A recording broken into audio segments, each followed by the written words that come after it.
این بار تجمع برای اعتراض به اخراج یک معلم بود. در کلاس به دانش آموزان اجازه داده بود به یاد هزاران همسن و سال خودشان در غزه 1 دقیقه سکوت کنند. فردای روزی که 400 فلسطینی یکجا شهید شده بودند. یکی از دانش آموزان پیشنهاد داد برای یادبود قربانیان سکوت کنیم.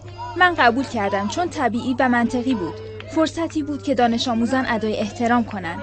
1 دقیقه سکوت کردیم. یادبود کودکان غزه که بنا به اعلام نهادهای بین المللی تا الان 50,000 نفرشان جان خود را از دست داده یا مجروح شدند، تخلف اعلام شده. گفتن بی‌طرفی سیاسی و زیر پا گذاشتی و باید تو کلاس بی‌طرف باشی. گفتن اخراج تو برای اینه که از خودت و دانش آموزات محافظت کنی.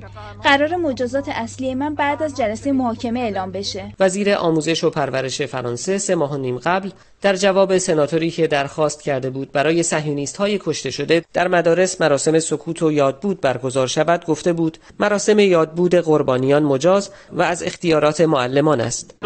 این معلم همون کاری رو کرده که وزیر از معلمان خواسته بود. پس چرا باید مجازات بشه؟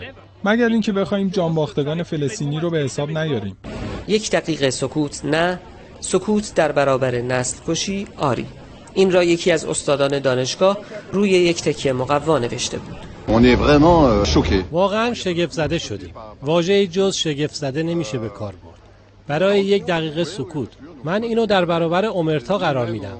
یعنی قانون سکوتی که مقامات از اول جنگ غزه برقرار کردن.